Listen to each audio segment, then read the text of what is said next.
Jadi sekecil apapun tuh minimal harus ada yang ditabung.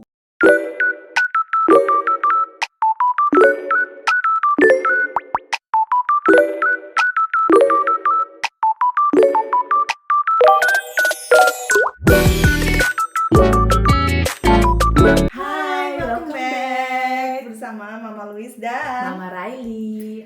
apa kabarnya nih Mama? Mama online. Oh ya, Mama online apa kabarnya? Teman-teman online kita baik-baik. Gimana nih Mama Louise? Baik. Aku kok baca ini ya, bentar ya. Centil You kan? are my everything. Langsung pengen Iya. nyanyi. You are my everything.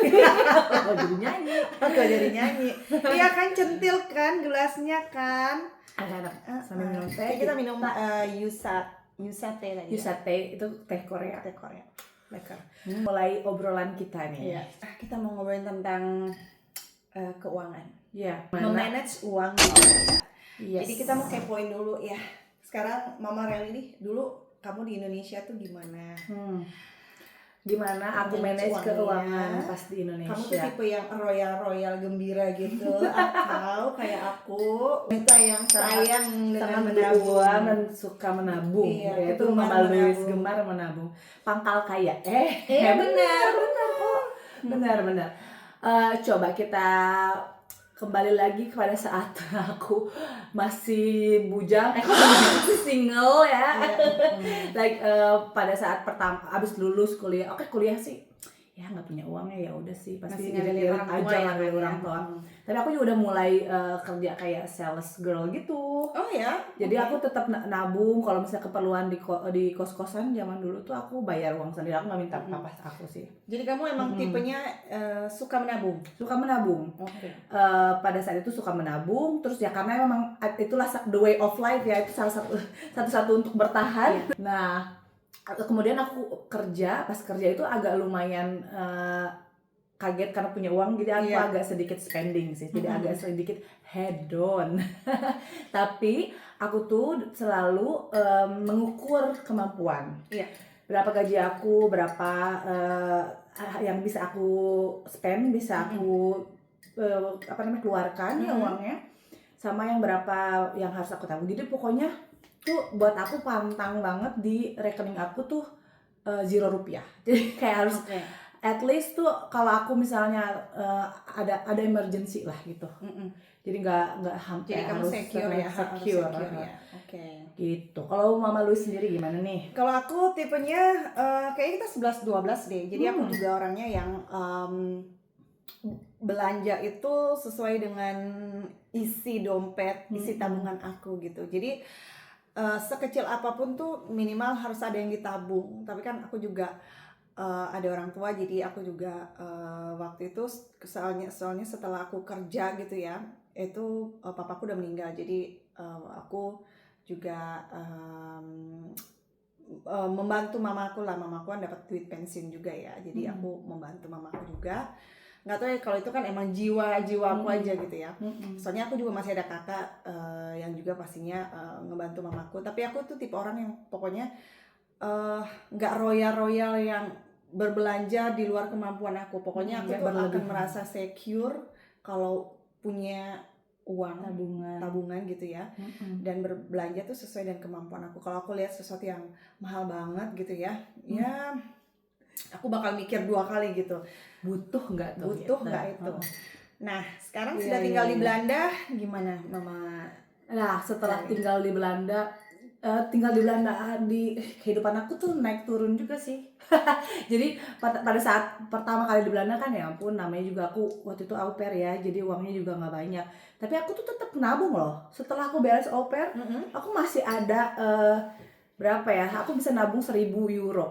1.000 buat anak au pair tuh sebenarnya tuh gede ya. Karena aku mikirnya kedepannya aku pengen kuliah, aku harus bayar uang tuition fee itu ya, uang pangkal kuliah gitu sendiri ya, gitu kan. Aku nggak mungkin juga minta ke orang tua. Aku juga kadang kasih ke mama, tapi kayak seikhlasnya, karena aku pun lagi waktu itu menata karir. Dan kemudian sekarang punya suami gitu, itu pun aku nggak minta loh sama suami. Aku tuh kalau misalnya sekarang kan aku kerja, jadi meskipun kerja cuma 2 hari gajinya nggak seberapa, tapi itu tuh uang untuk aku sendiri ya. Jadi kalau misalnya aku butuh apa, harus berpikir dulu ini apakah aku harus bisa nggak nih aku keluarin untuk hal-hal yang keinginan aku ya. Kalau yang kebutuhan udah pasti itu adalah prioritas. Jadi itu prioritas aku. Dan aku tuh jarang minta sama suami gitu. Kecuali kalau memang itu untuk rumah, untuk Riley, untuk anakku gitu. Iya. Kalau Mbak Louis? Kalau aku Di sini? sama sih, jadi emang untuk kebutuhan rumah dan sebagainya ya, yang general itu suami. Nah, kalau aku tuh yang kayaknya sama kamu, yang uang kamu, uang aku, ya milik bersama. Kalau Mama Louis gitu kan. Jadi, jadi aku ya masih alokasikan ke Indonesia juga ya. Jadi kan untuk mengirim ke Indonesia itu aku nggak mau ngebebanin suami. Betul. Dan untuk uang belanja jajan-jajan aku di sini aku pakai uangku sendiri. Jadi bener aku nggak minta suami gitu, karena kan memang udah berbeda kulturnya di sini ya. Kita tuh merasa justru harus membantu suami. Jadi dengan kerja itu juga kan meringankan suami aku juga. Aku bisa beli kebutuhan untuk anak aku gitu, dan tanpa minta gitu kan ya. Ya pastinya kalau misalnya ada kebutuhan dadakan yang emang aku bisa bantu, aku bantu gitu. Jadi emang aku sama kayak kamu gitu. Kita terbuka ya keuangan. Misalnya suami berapa penghasilannya kita, dan juga jadi di awal tuh udah harus berdiskusi. Ini komunikasi adalah nomor satu. Apapun itu ya, kita kan sekarang bahas tentang keuangan, dan komunikasi dalam keuangan itu sangat penting. Meskipun itu kadang kalau misalnya aku pikir kadang itu agak sulit ya, karena mungkin kalau cewek kayak kalau suami aku tahu aku gajinya berapa nanti diminta apa gimana.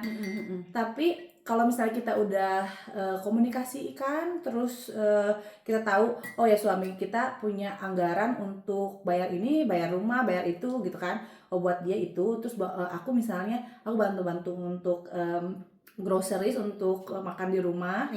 Tapi kadang kalau misalnya menurut aku aku mau minta nih, itu nggak ada masalah juga sih, soalnya juga masalah juga ya. Kalau misalnya untuk apalagi groceries untuk makan malam misalnya, atau makan pengen belanja makan malamnya di luar, jadi terus kamu ini nggak sih aku ini boleh jawab boleh nggak ya? Yes. Kamu account-nya itu bersama-sama atau ada pisah gitu? Dua-duanya. Jadi aku ada akun bersama sama akun sendiri.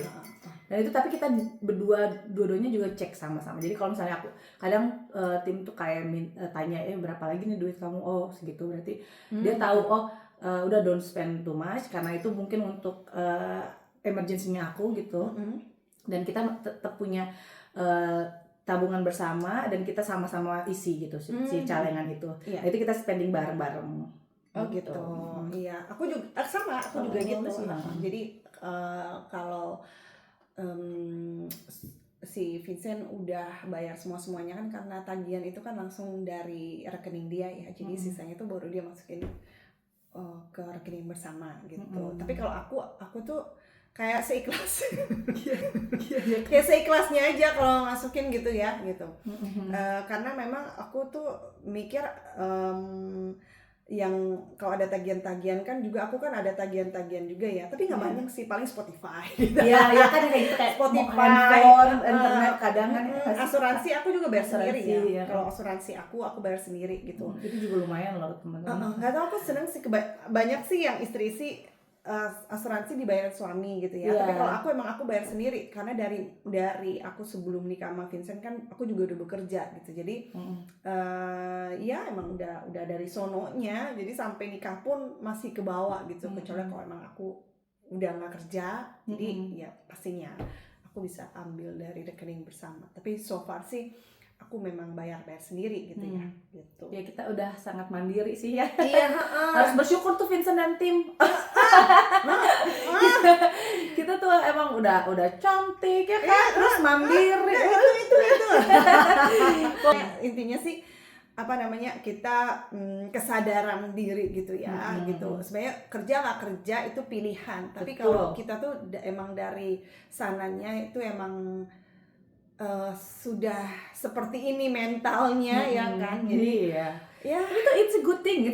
Menurut aku sih ya, itu justru membuat diri kita mempunyai nilai ya. Iya. Jadi nggak eh, kita sebagai orang timur tinggal di Belanda di negara barat ini, kita juga pengen punya nilai ya. Kalau untuk aku dan untuk terlupanya ternyata sama Mama Louis juga 11-12 kita mirip-mirip ya.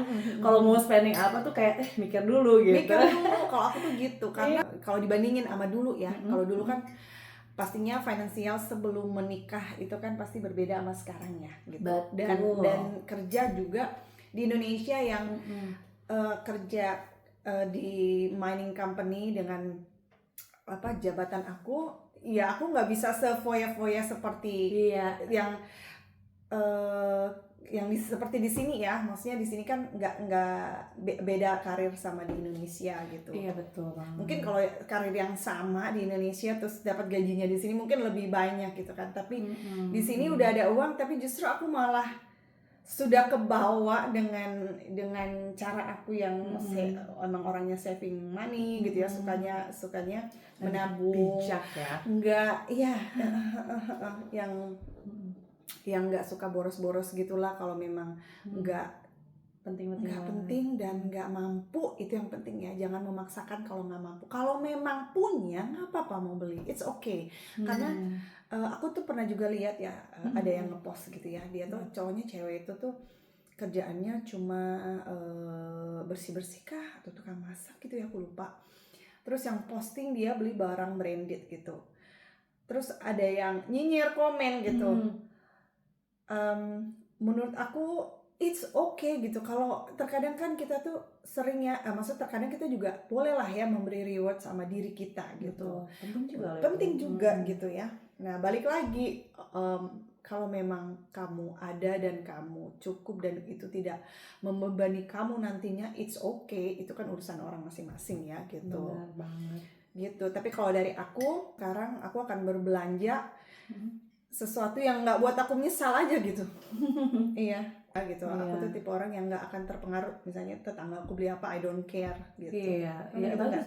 Aku juga kayak gitu. Kayak teman-teman aku nih, apalagi yang di Indo ya, kayak branded bajunya, tas, sepatu, sandal gitu ya. Ya good for you gitu. Aku sih kalau mau beli sesuatu tuh aku harus set priority, ini butuh nggak gitu, ini terus berapa nggak harganya. Nah tapi ini juga aku menarik ya kan, Mama Luz tadi cerita bahwa sebelumnya di Indonesia tuh kan udah jabatannya apa, terus punya kerjaan, maksudnya gaji karir wise gitu kan udah oke. Nah kita harus pindah ke Belanda itu mulai dari nol lagi teman-teman, dari bahasa nggak mungkin langsung tiba-tiba karirnya melesat jadi manajer atau dari nol. Iya, semua dari nol. Itu sama juga aku mau nambahin, kayak waktu pas di Indonesia aku bilang kan tadi agak ada sempatnya kok aku hedon gitu. Aku hedon tuh intinya aku spend banyak, tapi aku tetap kayak sesuai batasan tentunya ya. Dan aku punya kartu kredit dulu. Dulu aku kerja di hotel, dan menurut aku pada saat itu gajiku tuh udah di atas rata-rata. Jadi dan aku di provide sama papaku mobil gitu. Jadi aku cuman harus bayar per bulannya. Jadi tanggunganku adalah cicilan mobil waktu itu. Tapi aku punya kartu kredit dan aku tuh suka banget makan di luar. Namanya orang Indonesia kayak kesana yuk gitu, gaskan, let's go. Tapi kan kartu kredit ya kan. Terus tahu-tahu tagihan aja akhir bulan, cing. Shock. Ada masanya aku langsung kayak tertampar dengan, kayaknya nggak bisa nih aku kayak gini terus. Kalau misalnya aku terus spending dan itu nggak sesuai dengan gajiku, jadi nggak akan sehat. Jadi aku berhenti di situ. Pada saat itu aku cuma nggak mau stay di sini dengan gaji segini, karena aku langsung set goals, tujuan aku tuh mau apa ke depannya career wise gitu.